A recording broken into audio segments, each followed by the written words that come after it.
Welcome to the Boxing Evolution TV news, bringing you all the latest news in boxing from around the world. WBC heavyweight champion Bermane Stiverne has received the bad news that the WBC president Mauricio Suleiman says that Stiverne won't be able to fight a unification match against IBF, IBO, WBA and WBO heavyweight champion Vladimir Klitschko next, and instead he'll be required to face his mandatory challenger Deontay Wilder next, unless they can come to agreement with Deontay to get him to step aside. That's a possibility, to be sure, but it's going to cost a pretty penny to make sure that happens, because Deontay already said that he won't be stepping aside for anything less than 10 million.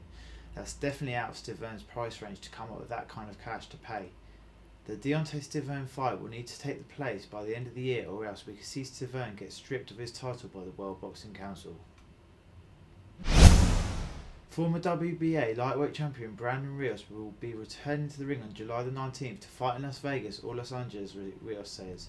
He lost his last two fights to Manny Pacquiao and Mike Alvarado and looked poor in both of the losses. Rios still doesn't have an opponent picked out for the fight though. Rios had been hoping that he would get a title shot against WBO light welterweight champion Ruslan Prodnikov, but Top Rank didn't set that fight up for some reason. Looks like July the 19th will be returning to the ring, possibly in Vegas or LA, Rios said. Top Rank and my manager Cameron Duncan are working on an opponent and a location.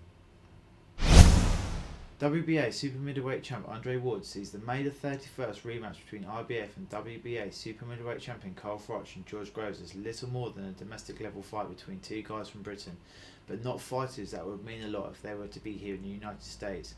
Ward thinks neither of these guys want any part of him, and I don't think a lot of boxing fans would disagree with Ward. Froch already got whipped by Ward in the Super 6 tournament in 2011, and a rematch likely would see the same result but only worse because Ward fought Froch with a fractured left hand. That's a domestic level fight, Ward said to Ringside's Toe to Toe podcast. If it's not here in America, that's not in Vegas. If it's not in New York, that's a domestic fight. I don't think either guy wants to fight, that's just how I see it. Froch clearly doesn't want the fight. Ward thinks that if Groves improves on his stamina, that he should dominate Froch with no problem. Former 4-division world champion Robert the Ghost Guerrero will make his anticipated return to the ring to face Japan's Yoshihiro Kamege in a 12-round welterweight bout on Saturday, June 21st at the StubHub Center in Carson, California, live on Showtime. I'm excited to be making my ring return on June the 21st, especially for my fans in California, said Guerrero, who last fought against Floyd Mayweather on May the 4th, 2013. Although I've been out for a while, make no mistake about it, I'm in great shape and I'm hungry and I'm looking forward to the challenge Kamege presents. I'm just happy to be fighting again while bringing excitement to the hottest division in boxing, the welterweight division. I have no doubt that I will be victorious in my return.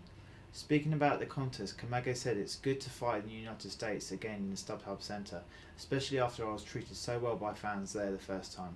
This time though, I'm going to get the win. While Robert Guerrero is a great fighter, I will be better than him on June the 21st.